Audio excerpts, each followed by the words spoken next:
Our teaching is together action. Together action is very important. Together action means not holding my opinion. So, this Dharma, this true nature is not separate from anything.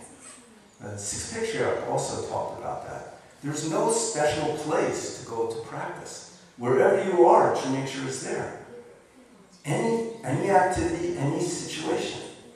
So, if you attach to one technique, then you have a problem.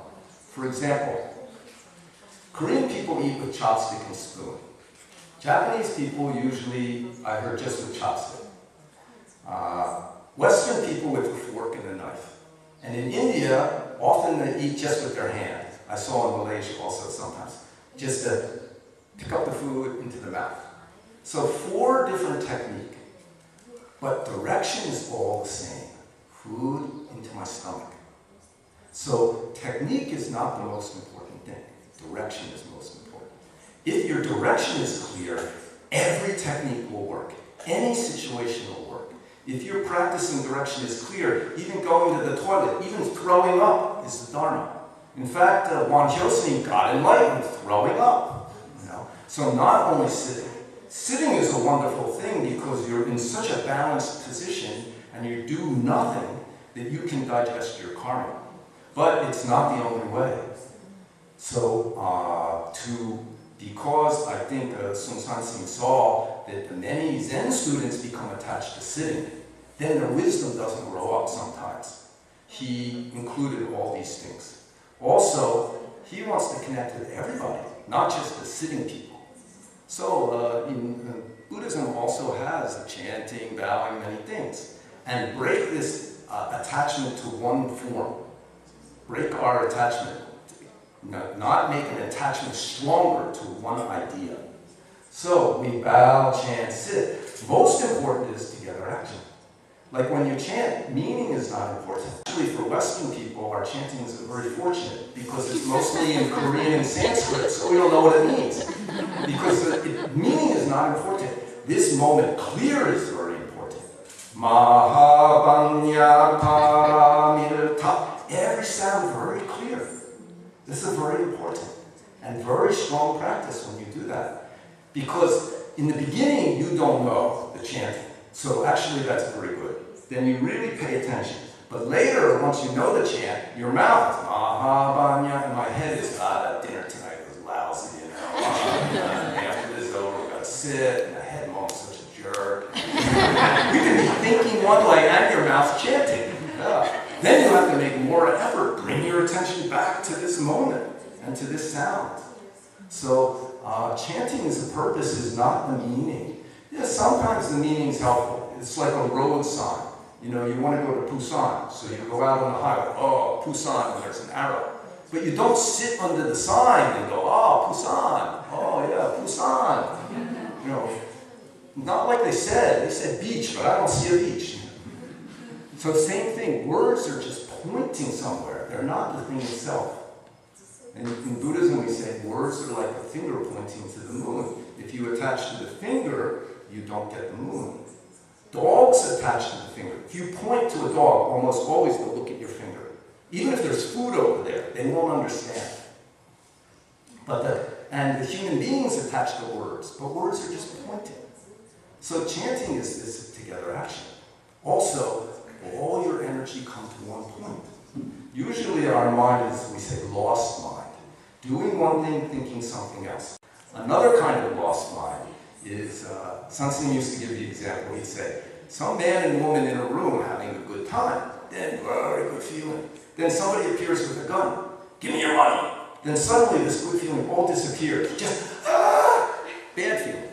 That name is lost mind. Situation controls my mind.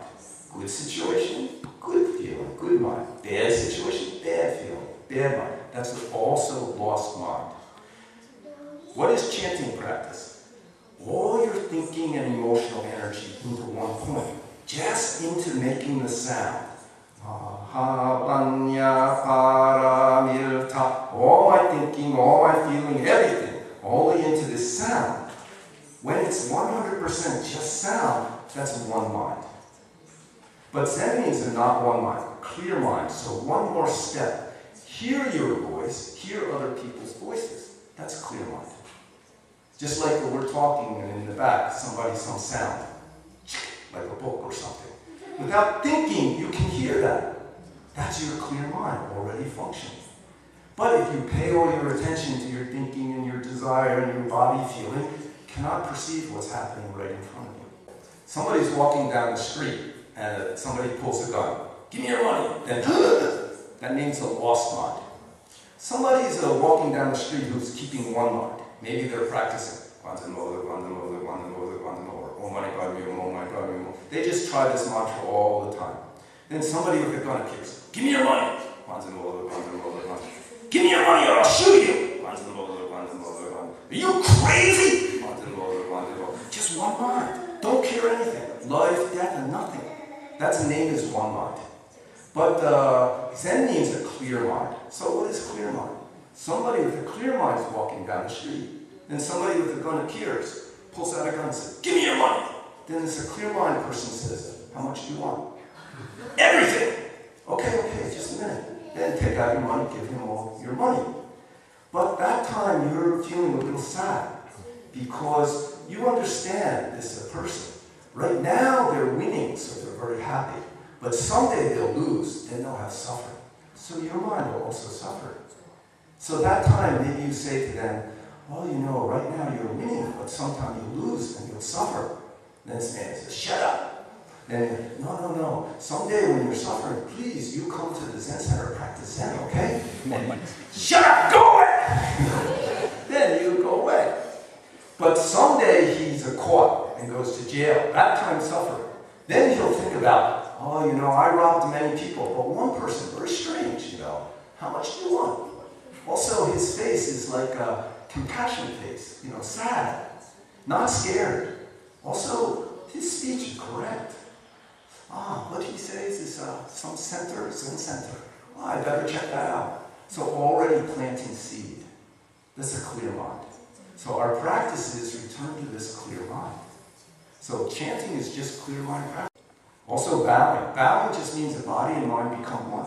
When you wake up in the morning, how do you feel?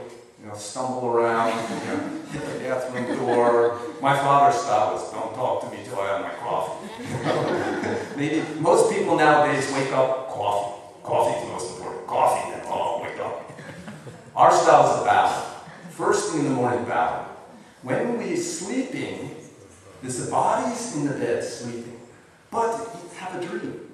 In our dream, there's an I. Something's happening. You know, I'm going someplace getting chocolate ice cream.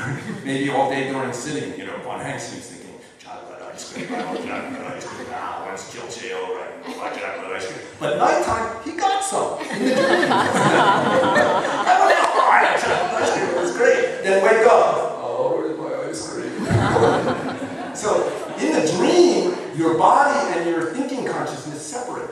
Your body is in bed sleeping, but in the dream, have an I. Then wake up, still not quickly come back together.